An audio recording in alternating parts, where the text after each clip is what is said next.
Salve família vascaína, sejam bem-vindos a mais um giro de notícias do nosso Vascão. Vídeo de hoje, como sempre, trazendo para você, torcedor do Vasco, espalhado pelo Brasil inteiro, as últimas notícias, novidades e informações sobre tudo o que acontece no dia a dia do nosso Vascão. A gente vai trazer todos os detalhes agora da preparação do Vasco aí visando a última partida da fase de classificação do Campeonato Estadual. Tem clássico nesse final de semana, clássico super importante para as ambições do Vasco aí na competição. Então a gente vai trazer para vocês aí o que a gente pode esperar do Carille, do elenco, obviamente desse time, né, que venceu a partida de ontem, mas contra um adversário muito fraco, e vamos falar muito sobre mercado da bola, porque as negociações seguem pegando fogo, tá? O Vasco já contratou um atacante e pretende trazer aí pelo menos mais 3 ou até 4 jogadores. A gente vai trazer todos os detalhes de como estão as situações dos atacantes Lloyd Augusto, Pedrinho, Nuno Moreira e possivelmente um jogador que chega para ser o reserva de Pablo Verratti também ali no setor ofensivo. Então quero convidar você a assistir o vídeo até o final, quero também convidar todos vocês que ainda não são inscritos aqui no nosso canal a se inscreverem lá embaixo naquele botão vermelho, e quem puder dar aquela moral, deixando aquele joinha, deixando aquele like, a gente fica muito agradecido com a ajuda e com a moral de todos vocês. Combinado? Fechado? Então bora começar o vídeo falando do Campeonato Carioca, né? O Vasco volta agora as atenções para o estadual, né? O Vasco no estadual vem de 4 jogos sem vencer, né? São 2 derrotas nos clássicos, Flamengo e Fluminense, 2 empates contra Volta Redonda e Sampaio Corrêa, mas ontem conseguimos a classificação na Copa do Brasil, vitória por 3-0 contra o União Rondonópolis, que tira um pouco da pressão, né? Tira um pouco daquele ranço da torcida aí com os jogadores, né? Mas um adversário muito fraco, né? Então a gente tem que lembrar que a gente vai pegar o Botafogo, mesmo o Botafogo provavelmente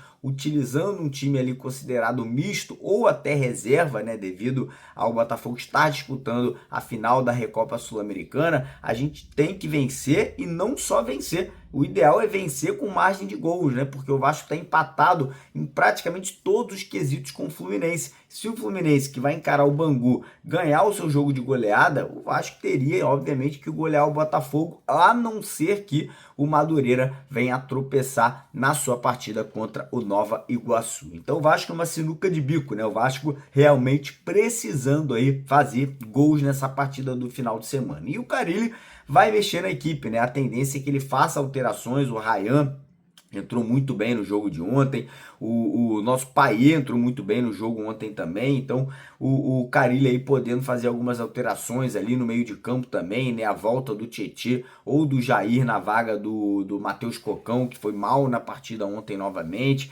Enfim, ele vai trabalhar, vai estudar a equipe adversária, vai ver quem está em forma, quem está 100%, para no final de semana, lembrando que o jogo será em São Januário, o Vasco ir a campo e buscar essa classificação para as semifinais do Campeonato Estadual. Lembrando a galera que quiser apostar na vitória do Vasco, a Estrela Bet está dando R$20 de graça para sua primeira aposta, se você não é cadastrado. Então corre lá no primeiro comentário fixado do vídeo de hoje, clica no link da Estrela Bet, faça o seu cadastro, ganhe esses R$20 para você tirar proveito da parceria. Beleza?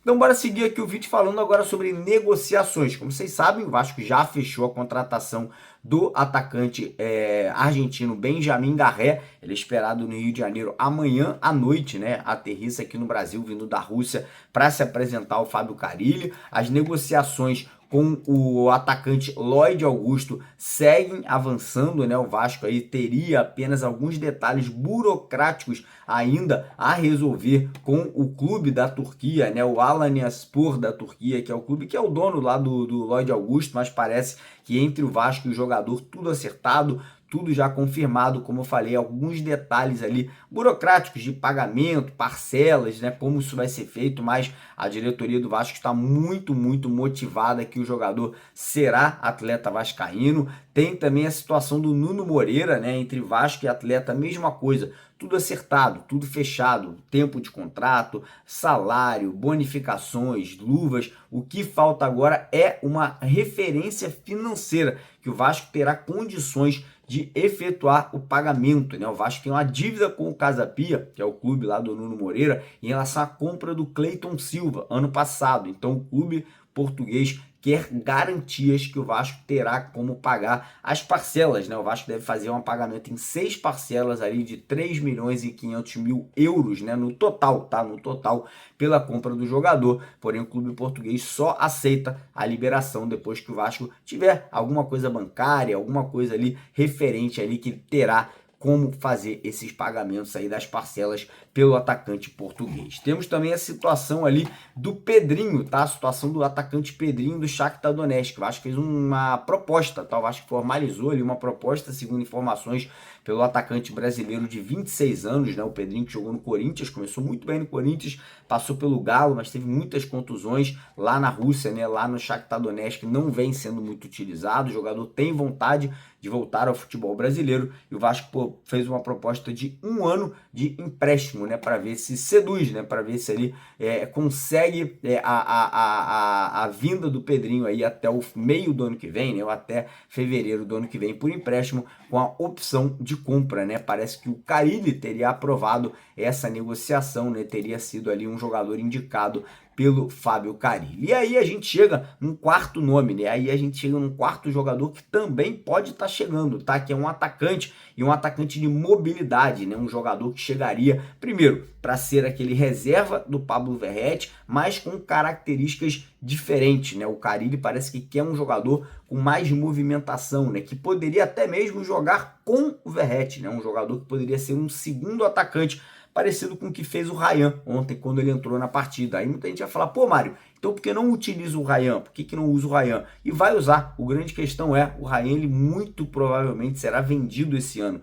né? O Ryan não deve ficar no Vasco a temporada inteira. Então o Vasco já faz essa movimentação para já ter esse jogador e não precisar contratar na próxima janela de transferências. Então o Vasco aí nessa busca, né, o Vasco aí nessa missão de já conseguir, né, um segundo camisa 9, né, um jogador ali, como eu falei, que chegaria para ser um reserva imediato, mas também podendo atuar junto, caso necessário, né, como aconteceu ontem na entrada do Ryan ali no segundo tempo. Então a tendência é que agora os próximos dias sejam de muita movimentação, de aceleração nas negociações, de chegada de jogadores aqui ao Rio de Janeiro, né, como Benjamin Garrett, talvez o Lloyd e talvez o Nuno Moreira, e aí a gente realmente vai ver, né, como que o Vasco vai estar sendo montado para essa sequência de temporada agora de 2025. Beleza, galera? Antes de terminar o vídeo, pedir para você deixar o like. Se você ainda não se inscreveu no canal, se inscreva. E mais uma vez, fazer aquele pedido para a galera que pudesse se inscrever nesse canal aqui, ó. Tá vendo no cantinho da tela? Canal Canto da Fé. Dá essa moral pra gente. Muita oração, muita bênção e muita palavra do Senhor para todos vocês. Tem 500 mil inscritos aqui nesse canal. Se pelo menos aí 100 mil se inscreverem aqui, eu tenho certeza que nas nossas orações o Vascão vai melhorar muito. Beleza? Então, ó, clica aqui e se inscreve. Valeu, abraço.